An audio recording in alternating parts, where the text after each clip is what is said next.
आप अरविंद केजरीवाल जी का सीन देखिए, याद करिए, आप लोग उस वक्त भी जवान थे और आप इसी धंधे के अंदर थे शायद। वो कहते थे सब चोर हैं जी, सब चोर हैं जी। अब 5 साल बाद हमने देखा तो वो मगन होकर उन चोरों के बीच में नाच रहे थे। उन्होंने बस डायलॉग बदल दिया था, हम सब चोर हैं जी, हम सब चोर हैं जी। वो अलग हैं, वो अलग हैं। लेकिन जो संघर्ष कर रहे हैं हमारे साथ, मैंने आपको बताया इस बार समीकरणें भी बहुत बदलेंगी। जितनी भी ये पार्टियां हैं ये भी उन्हीं लोगों के ऊपर दांव खेलेंगी जिन्हें स्वीकार करेगा किसान, जो इसे ये आंदोलन में शिरकत करेगा। अभी कुछ दिन पहले तक एक नारा चलता था कि लाल किले से उठी ललकार किसकी थी, पहन के भागे जिसकी वो सलवार किसकी थी। उस वक्त तो बाबा को गिरफ्तारी का इतना डर हो रहा था। अब चोर का बाप चोरों का सरदार है, हुकूमत में है इस वक्त। वो वक्त उनसे ये डायलॉग बुलवा रहा है।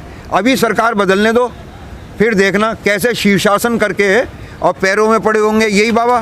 सर उन्होंने बहुत बड़ा तंत्र है, जो चिकित्सा बड़ी बड़ी जो हॉस्पिटल हैं, डॉक्टर हैं, उनसे टक्कर ले रहे हैं। वो एलोपैथी पे उन्होंने सवाल निशान लगा दिया है आज। देखिए, मैं इस वक्त तो उसकी 2 वजह समझ रहा हूँ। जब गंगा में लाशें दिखनी शुरू हो गई, जब लाशों के ऊपर से, कब्रों के ऊपर से कपड़े रामनामी उठने शुरू हो गए, जब मीडिया आप लोग उधर चले गए, तो फिर एक हंगामा यहाँ काटा गया है दूसरी तरफ, ताकि ये मीडिया इधर की तरफ भागे।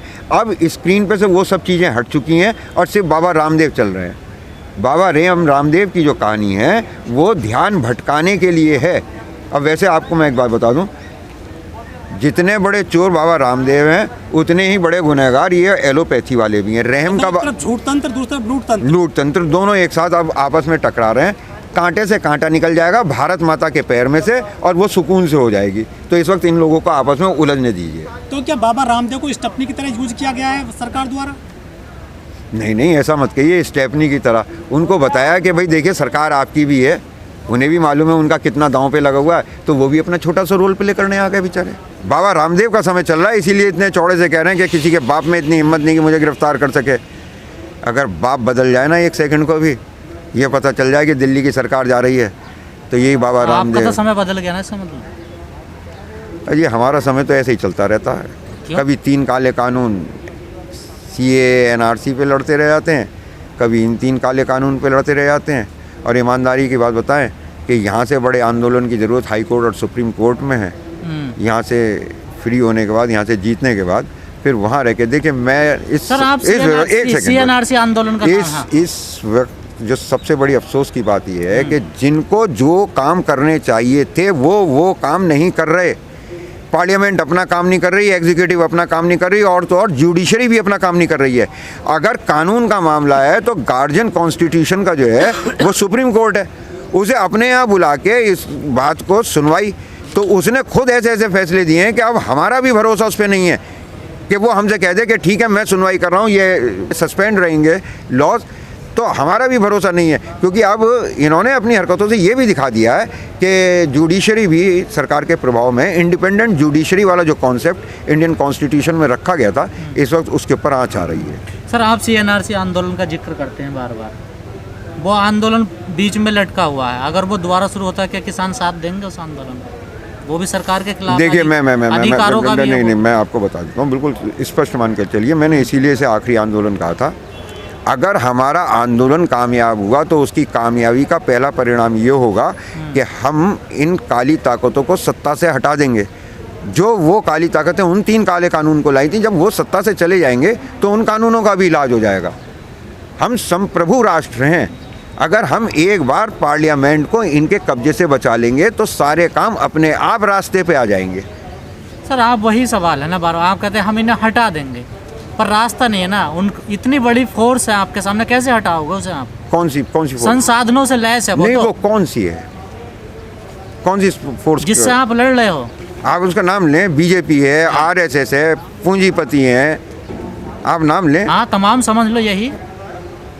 देखिए, जिस दिन इनके ऊपर इस बात की आँच आएगी, इनका जाने का नंबर आएगा, तो सबसे पहले इनका गठबंधन टूटेगा। कोई डूबते जहाज के साथ नहीं टिकता और सबसे पहले चूहे कूदते हैं। तो ये छोटे छोटे दल टूट के अलग को चलेंगे। और भी कुछ मत करिए, अगर आज की तारीख में सिर्फ 2 MP इस्तीफा दे दें तो सरकार बहुत तगड़े रूप से, भयंकर रूप से बैकफुट पे आ जाएगी। आपने दूसरों को भी 10 साल, बागपत का और मुजफ्फरनगर का, ये वकील दोनों साहब- एमपी इस्तीफा दे दें बस। वकील साहब आपने दूसरों को भी 10 साल का मौका दिया, इनको भी दे के देख लो अभी 10 साल, अभी तो 7 साल ही हुए हैं। क्या पता कुछ अच्छा ही कर दें। किसे और को 10 साल का मौका दिया? कांग्रेस को दिया आपने, 10 साल रहे मनमोहन जी। मैंने बहुत दिन तक नारे लगवाए हैं, मल्टीनेशनल के 3 दलाल, कांग्रेस, मोदी, केजरीवाल।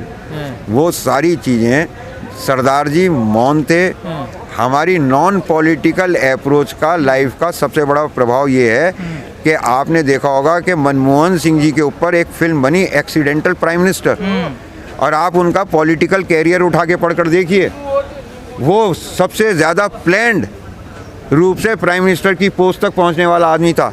एक गलतफहमी उड़ाई गई कि मनमोहन सिंह को सोनिया गांधी और राहुल गांधी काम नहीं करने दे रहे, जबकि मनमोहन सिंह जी ने कहा कि हमने अमेरिकन इंजन में अपनी बोगी जोड़ दी है।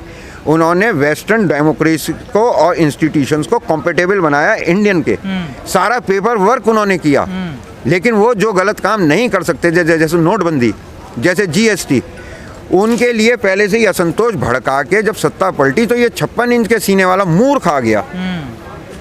तो फर्क सिर्फ इतना है कि मनमोहन सिंह जी पढ़े लिखे थे, सभ्य आदमी थे, सौम्य आदमी थे और खामोशी से काम कर रहे थे। वो रिजर्व बैंक के गवर्नर रहे, वो वित्त सलाहकार रहे, तो उन्हें आंदोलनों की और नारों की जरूरत सर नहीं पड़ती बीजेपी थी। को आप वोट देने के नहीं है, कांग्रेस को आपने खराब बता दिया, सपा बसपा को ये लोग देखिए जी, वोट मैं देने आपको के बता दूं, नहीं। मैंने हाँ, आप मैंने नेता गलत राष्ट्रीय लोक दल के साथ है, नहीं तो किसको जिताओगे? नहीं, हाँ। सुनिए, मैं आपको बता दूं, आप जंगल में जा रहे हैं, आपके पैर में कांटा लग जाए, आप सबसे पहले क्या ढूंढेंगे? दूसरा कांटा। आप उस कांटे को से दूसरे कांटे से पहला कांटा पैर का निकाल देंगे, तो एक बुरा कांटा हो गया, एक अच्छा कांटा हो गया। इस टाइम पे हैं तो दोनों के कांटे। हमें बीजेपी का कांटा जो भारत माता के पैर में धंस गया है, उसे निकालने के लिए अगर कांग्रेस के कांटे की जरूरत लेनी पड़ेगी तो हम बिल्कुल लेंगे। लेकिन ऐसा नहीं होता कि बुरा कांटा निकल जाए तो उसकी जगह हम अच्छा कांटा लगा देते हैं। कांटा आखिर में कांटा है और दोनों कांटे निकाल के फेंक दिए जाते हैं। तो इस वक्त तो हमें कांग्रेस के कांटे की ज़रूरत है। सरकार का कोई भी रिएक्शन नहीं आ रहा, क्या वजह है? आखिर आंदोलन को लेकर सरकार बिल्कुल सीरियस नहीं है, या बहुत ज़्यादा सीरियस है। ये तो आपको कंफ्यूजन, पता होगा। वो कंफ्यूजन में है, वो हाँ। क्या करे, दुविधा में वो है। हाँ, लेकिन गतिरोध अक्सर ऐसे टूटा करता है। देखो, इतिहास को उठा के पढ़कर देखो, गतिरोध लंबे लंबे चलते हैं, और गतिरोध जब टूटता है तो उसमें एक पक्ष को कॉम्प्रोमाइज़ के लिए आना पड़ता है, उसे हारना पड़ता है। कानून वापस नहीं होंगे तो इन गुजरातियों को वापस होना पड़ेगा। हार क्या लग तो नहीं रहा वो दुविधा में है। नहीं, देखिए, आप जब कोरोना काल के अंदर इस तरीके की विकट परिस्थितियों में इतने लोग यहाँ हैं, तब सरकार अगर इनकी अनदेखी कर रही है तो आप एक बात को मानकर चलिए, जो चीज़ पूरी दुनिया को दिख रही है वो सरकार अनदेखा करने की कोशिश कर रही है। तो ये वो एक्टिंग कर रही है, जैसे मोदी जी एक्टिंग करते हैं। उसे वो भली भांति अवगत है कि वो एक ऐसी सी लड़ाई में फंस चुकी है कि जहाँ वो आगे बढ़ नहीं पा रही, और पीछे हटने का मतलब है उनकी राजनीतिक शिकस्त। एक्टिंग कर रही है, प्रभाव नहीं है आंदोलन का। मैंने आपको दुविधा बताई, और दुविधा जो है वो प्रभाव की वजह से ही है। अगर आंदोलन कमज़ोर होता किसी भी रूप में, या सरकार मजबूत हो जाती किसी भी रूप में, तो ये अपनी कार्यशैली बदलकर किसानों को यहाँ से हटाने का, दबाव बनाने का काम करते। लेकिन वो ऐसा नहीं कर पा रहे, तो ये उनकी मजबूरी है। जैसे पहले भी मंत्री साहब का बयान आया कि हमें पता है कौन क्या है। कोई कमजोरी है क्या किसान नेताओं की सरकार के पास? हमें भी तो पता है कौन क्या है। आपने इसमें कमजोरी से कैसे समझ लिया? हो सकता है वो मजबूती की बातें कर रहा हूँ। उन्हें मालूम है पंजाब में उनका क्या हाल हो रहा है, उन्हें मालूम है उनके मंत्रियों का हरियाणा में क्या हाल हो रहा है। अब वो ये नहीं चाहते कि इसका रिपीटिशन जो है वो यूपी में शुरू हो जाए।